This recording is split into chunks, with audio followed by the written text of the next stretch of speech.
저 말인가요? 내 이름은 종타쿠 오덕이죠. 우리 종도 여러분, 오늘 하루는 어떠셨나요? 오늘은 인기 애니메이션 귀멸의 칼라에서 무이치로와 네즈코가 쌍둥이 남매로 둘 다 발견된다면 어떻게 될지에 대한 가상 시나리오 일부입니다. 이 영상에는 원작의 스포일러와 개인적인 견해가 있으니 그 점 유의하시길 바랍니다. 大丈夫ですか? 그럼 시작해볼까요? 휘칼 속 막내 라인이자 귀여움과 카리스마를 겸비한 두 명의 캐릭터가 있죠. 바로 하주 토키토 무이치로와 카마도 네즈코. 만약 탄지로가 아닌 무이치로가 네즈코와 남매로 주인공이 된다면 어떤 느낌이 될지 써볼게요. 이 가상 시나리오 콘텐츠는 원작의 고증을 철저히 따라가는 매끄러운 진행이 않기 때문에 어느 정도의 설정으로나 능력치 보장은 이해해 주셨으면 좋겠습니다. 그럼 오늘의 가상 시나리오 시작하겠습니다. 무이치로는 오늘도 산속에서 몰래 조잡한 목검을 들고 혼자 검술 수련하고 있었죠. 그때 무이치로를 향해 돌멩이 하나가 날아왔고 무이치로는 그 돌멩이를 그대로 찾았습니다. 무이치로, 또 여기서 몰래 검술 수련하고 있었던 거야? 아빠가 알면 또 엄청나게 혼날 거야 라고 하며 네즈코가 뛰어왔죠. 무이치로는 네가 말만 안 하면 되는 거 아니야? 그리고 그냥 부르면 되지 위험하게 돌멩이도 왜 던져? 라고 퉁명스럽게 말했습니다. 네즈코는 아우 누나한테 말버릇은 하며 관자놀이가 빠지겠고 아빠가 밥 먹을 시간이라고 어서 널 데려오라고 하셨어 라고 하며 무이치를 끌고 집으로 데려갔죠. 산속에 살고 있던 하마도 가족, 그들의 가족은 아빠인 탄지로와 쌍둥이 남매 중 누나 네즈코 그리고 동생 무이치로로 구성되어 있었습니다. 탄지로는 무이치로에게 요즘 왜 이렇게 집 밖에 자주 나가느냐고 물었고 무이치로는 뭐 딱히 라며 말끝을 흐렸는데 그때 네즈코가 아빠 무이치로가 또 몰래 검술 수련을 하고 있었어 라고 꼰질렀죠. 무이치로는 네즈코를 보며 눈빛으로 너 이따가 죽었어 라고 보냈고 네즈코는 메롱함에 약 올렸습니다. 탄지로는 식사하던 소주를 내려놓은 뒤 무이치로 아빠가 몇 번을 말해 알아듣겠니? 검술은 절대로 배워서는 안 된다고 했잖아 라고 단호하게 말했고 무이치로는 도대체 왜 검술을 배우지 말라고 하는 거냐고 저번에 찾아왔던 여자가 아버지가 했던 말 전부 다 들었다고 우리는 해오 검사의 자손 최강의 검사의 자손이라고 한 걸 기억한다고 했죠. 탄지로는 그건 먼 옛날 선조의 일이며 우리와는 아무런 관계가 없다고 했습니다. 칼을 들게 되면 소중한 사람을 잃게 되니 절대로 검술을 배워서는 안 된다고 했죠. 무이치로는 오히려 아빠가 검술을 배웠더라면 엄마를 지킬 수 있지 않았을까요? 라고 하며 집을 뛰쳐나가 버렸습니다. 그의 네즈코는 저 바보가?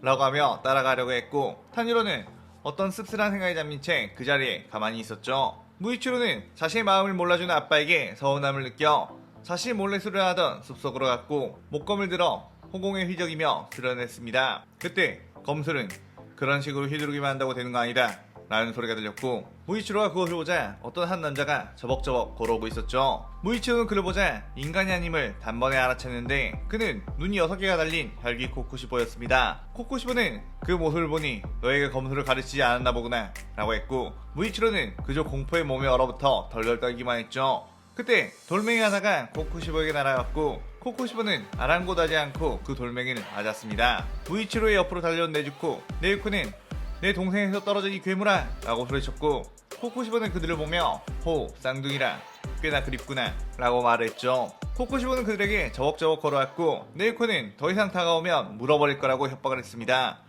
그런데 그 순간 코쿠시보가 칼을 칼집에서 뺐고 무이치로와 네즈코는 겁에 질렸는데 뒤쪽에서 헤어 곰돌이 날아와 코쿠시보를 향해 공격했죠. 코쿠시보는 곧바로 그 공격을 막아냈고 살짝 거리를 두었습니다. 그는 바로 카마도 탄지로는 자신의 집 근처에서 엄청난 기기를 느끼고 마룻바닥에 숨겨놨던 일륜도를 꺼내들고 뛰어온 거였죠. 코쿠시보는 탄지로에게 역시나 해외호흡은 계승되고 있었구나. 나의 자손, 아니 정확히 말하면 내 동생 요리치의 후손이여 라고 했습니다. 탄지로는 무이치로와 네즈코에게 어서 이곳을 빠져나가 도망가라고 소리쳤지만 네즈코와 무이치로는 아빠가 걱정돼서 멀리 떨어진 상태로 지켜봤죠.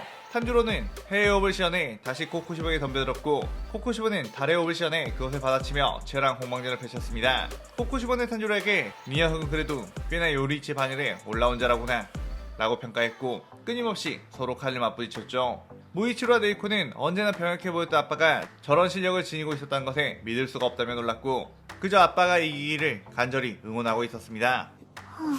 그런데 조금 시간이 지나자 탄지로는 숨을 헐떡거리면서 속도가 제대로 나지 않았고 코쿠시보의 맹공 공격에 몸 이곳저곳이 베이고 말았죠. 코쿠시보는 역시 이 녀석도 반점의 부작용으로 몸이 버티지 못하는구나. 아니 반점을 가지고도 이 정도로 오래 살아있던 것만으로도 대단하다고 해야 하나? 라고 했습니다. 탄주로는 심하게 숨을 헐떡이다가 순간 고요해지더니 마지막 해외호흡을 시전했고 코코시보를 향해 뛰어들었죠. 코코시보는 자신의 눈으로도 쫓을 수 없는 스피드에 탄주로의 검수를 보고 씩 웃었고 달의 호흡으로 맞받아쳤습니다. 그러자 코코시보의 가슴이 베어 피가 솟구쳤고 무이치로 네지코는 상기되어 이겼다 라고 외쳤죠. 하지만 탄주로는 그대로 힘을 다해 무릎을 꿇고 쓰러졌고 코코시보의 몸은 다시 재생이 되었습니다. 이것으로 끝이다. 해외호흡의 자손이여, 결국 나는 해외호흡을 이겨내는구나 라고 하며 탄주로를 베어버렸죠. 무이치로와 네지코는 안돼! 라고 하며 뛰어나와봤지만 이미 탄주로는 쓰러졌고 숨을 거두고 말았습니다. 코코시보는 그들을 보며 해외호흡을 쓰지 못하는 이 혁들에게는 별 흥미가 없다 라고 하며 발을 집어넣었고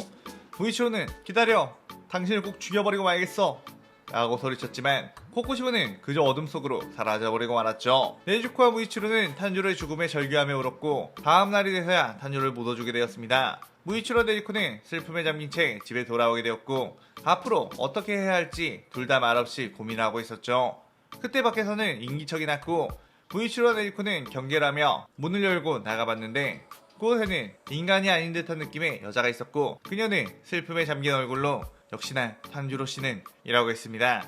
무이치로는 당신은 누구냐고 어떻게 우리 아빠를 아느냐고 물었고 그녀는 자신은 오래전부터 탄주로와 알고 지내던 혈귀 타마요라고 답을 했죠. 그러면서 타마요는 자신은 반점의 부작용을 앓고 있는 탄주로에게 정기적으로 약을 만들어주고 있었다고 했고 탄주로가 죽은 마당이니 카마도 가문, 아니 사실 츠이쿠니 가문에 대해서 이야기를 해주겠다고 했습니다. 해외호흡의 검사이자 태초의 혈기 부장조차 압도해버린 최강의 검사 요리이치, 그는 부장을 죽이기 위해 일생을 보내려고 했지만 부장이 첫 패배 후 행적을 감춰버리자 자신에 대해 이루지 못할 수도 있다는 생각에 자손을 낳았는데 요리치가 죽자 요리치의 여러 자식들은 요리치의 쌍둥이형이자 혈기 중 최강의 검사 코코시보가 찾아와 그들을 처참하게 죽이기 시작했고 유일하게 살아남은 이가 성을 츠이쿠니에서 카마도로 바꾸고 숨어 지내며 해외호흡을 계승했다고 했죠. 하지만 해외호흡 검사로 성장한 이들은 끝내 부장과 코코시보의 벽을 넘지 못하고 모두 단명하게 되었는데 그 이유는 대대로 내려오는 반점, 해외호흡, 모든 걸 깨우치고 어느 정도의 경지에 이름을 발현되는 반점이 강한 힘을 내는 대신에 곧바로 시한부 인생을 살게 되었고 그 안의 시간 동안 무장을 퇴치하지 못하면 죽게 되었다고 했습니다. 타마요는 예전 무장이 요리치에 첫 패배했을 때 무장과 함께 있었던 혈기로 무장에게 증오를 가지고 있던 혈기인데 그때 그 사건 이후로 무장의 저주를 스스로 풀어내고 무장을 죽일 수 있는 것은 해외호흡의 검사뿐이라며 요리치의 자손들을 수소문에 찾아갔고 그들에게 최대한 혈기들의 정보를 주며 협력을 했다고 했죠. 하지만 근본적인 문제인 반점의 부작용 때문에 모든 후손들은 죽게 되었고 탄주로에 이르러서야 겨우 반점의 부작용을 억제하며 수명만 겨우겨우 늘리는 약을 발명해 그를 도와줬다고 했습니다. 하지만 그 역시 확실한 대응책은 아니며 탄주로는 약으로도 갈수록 몸이 쇠약해져 갔고 타마요가 마지막으로 생각한 건 혈기가 되어 반점의 부작용을 극복하고 인간보다 강한 몸을 가지고 해외호흡을 사용해 무장을 퇴치하는 것. 타마요는 일찍이 인간을 혈기로 만들어본 전력이 있기에 탄주로에게 이대로 죽지 말고 혈기가 되어 싸워주지 않겠냐고 설득했지만 탄주로는 절대 혈기가 될 수 없다며 그리고 자신은 혈기에 대한 싸움은 이미 포기했다고 좌절에 빠진 상태가 되었었죠. 그 이유는 자신이 임무에 나가 있던 동안 찾아왔던 혈기에 의해 자신의 아내를 잃게 된 것. 자신이 기다릴 때 임무만 나가지 않고 집에 있었더라면 충분히 지킬 수 있었던 아내를 잃었다는 것에 검사의 생활에 대해서 환멸을 느꼈고 무이치로도 같은 고통을 겪을까봐 무이치로가 검사가 되는 것을 만류했던 거였습니다. 타마요는 너희들에게 강요하진 않겠다고 했고 이대로 무장 퇴치를 포기하려면 너네들이 살 길을 자신이 어떻게든 지원해주겠다고 했죠. 그때 무이치로는 자신이 검사가 된다고 하더라도 해외호흡이라는 걸 아빠에게서 배운 적이 없으니 방법이 없지 않느냐고 했습니다. 그의 타마요가 해외호흡의 동작들은 이전에 해외호흡 검사들이 적어놓은 동작들이 자신의 책에 쓰여있기에 네가 하고자만 한다면 해외호흡을 배움과 더불어 무장의 저주가 닿지 않는 혈기로 반점의 부작용도 없이 성장할 수 있다고 했죠. 그의 무이치로는 아무런 고민 없이 나는 검사가 되겠다고 아빠의 원수를 갚고 대대로 내려오는 우리 가문의 소원을 끝내겠다고 했습니다. 네즈코는 그의 무이치로를 만류하려고 했지만 무이치로의 결의에 찬 모습에 어쩔 수 없다는 생각을 했고 누나로서 동생 무이치로를 지키려면 자신도 혈기가 되어야겠다는 생각을 했죠. 타마요는 그렇게 혈기가 되는 주사를 카마도 남매에게 투여했고 그들은 하루 뒤 혈기로 다시 태어나게 되었습니다. 무이치로와 네즈코는 자신에게 끌어넘치는 힘에 감탄했고 이제 어떻게 하면 되느냐고 물었죠.